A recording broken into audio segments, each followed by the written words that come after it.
DPS senior secondary school Ajmer corona से जूझते इस संकट की घड़ी में डीपीएस अजमेर पेरेंट्स के हित में दे रहा है एडमिशन पर आकर्षक छूट, साथ ही स्कॉलरशिप और मंथली फीस पर 20% की छूट। इसके साथ ही बस व अन्य किसी प्रकार का शुल्क अब नहीं लिया जाएगा।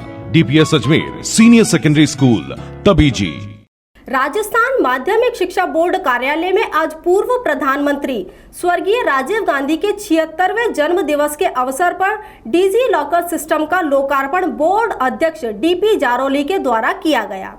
डीपी जारोली ने बताया कि डिजी लॉकर सिस्टम के माध्यम से माध्यमिक शिक्षा बोर्ड से जुड़े लगभग 20 लाख विद्यार्थी अपनी अंक तालिका और प्रमाण पत्र घर बैठे डाउनलोड कर सकते हैं।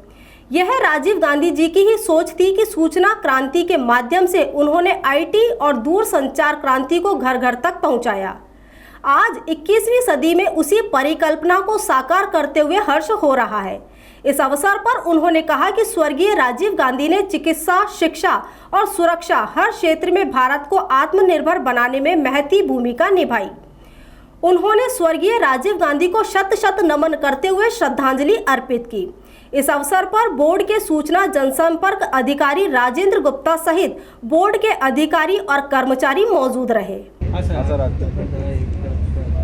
साथियों, आज मैं राजीव गांधी जी की 76वीं जन्म दिवस पे आप सभी को उनको नमन करते हुए आप सभी को इस बात की खुशी होगी कि माध्यमिक शिक्षा बोर्ड ने आज के दिन जो सूचना क्रांति के जनक रहे, ये पूर्व प्रधानमंत्री जिन्होंने आईटी को, दूरसंचार क्रांति को हमारे हिंदुस्तान में डेवलप करने का श्रेय इन्हीं को जाता है और इसलिए इनको दूरसंचार क्रांति के जनक कहा जाता है। उनकी याद में आज माध्यमिक शिक्षा बोर्ड ने पहली बार डिजी लॉकर सिस्टम से 60 लाख विद्यार्थियों के लिए अपना प्रमाण पत्र, अंक तालिका स्वयं घर बैठे वो डाउनलोड करके प्रिंट ले सकते हैं, इसका शुभारंभ किया है। वर्ष 2018-2019 के अंक तालिका वो आज ही डाउनलोड कर सकते हैं। 2020 का सारे डेटा भेज चुके हैं, क्योंकि ये भारत सरकार में डिजी लॉकर सिस्टम वहीं से गवर्न होता है, क्योंकि दूरसंचार क्रांति के द्वारा इतना बड़ा ऐप भारत सरकार ने शुरू किया जिसमें हर स्टेट का बच्चा इस कार्य को कर सकता है। उससे 2020 की 1 या 2 दिन में प्रारंभ हो जाएगी।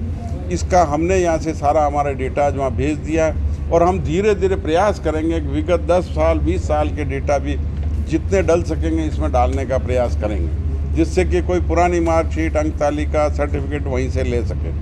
आज का दिन बहुत महत्वपूर्ण है कि 76 वर्ष पूर्व जन्मे पूर्व राजीव गांधी जी, जिन्होंने इस देश में अपने प्रधानमंत्रित्व काल में कुछ ऐसे कार्य किए जिसको आज भी देश याद करता है। उन्होंने 18 वर्ष के बच्चे को, 18 वर्ष के युवक युवतियों को वोट देने का अधिकार दिया। सर्वप्रथम उन्होंने कहा कि 18 वर्ष का बच्चा इतना परिपक्व होता है कि देश के निर्माण में, देश की राजनीति में उसका योगदान होना चाहिए। उन्होंने पंचायत राज सिस्टम को मजबूत किया। उन्होंने दूरसंचार क्रांति का श्री गणेश करवाया। उस समय कंप्यूटर लाए यहाँ। वो सोचते थे कि भारत 21वीं सदी में कैसा हो। 21वीं सदी की कल्पना राजीव जी ने की थी।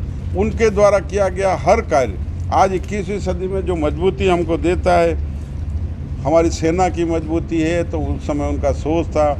आप जानते हैं अपोलो हॉस्पिटल उस समय, अगर आप में से किसी को याद हो तो डॉक्टर त्रेहान को लाए थे हॉस्पिटल में।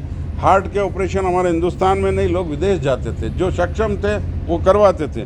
डॉक्टर त्रेहान को उस समय लाने का श्रेय राजीव जी को था। राजीव जी ने उनको इनकम टैक्स से फ्री किया, ऐसा किया। उसके बाद हमारे यहाँ के डॉक्टर्स ट्रेंड हो गए, क्योंकि एक आदमी आया जब काम शुरू होता है तो उसकी ट्रेनिंग दी जाती है।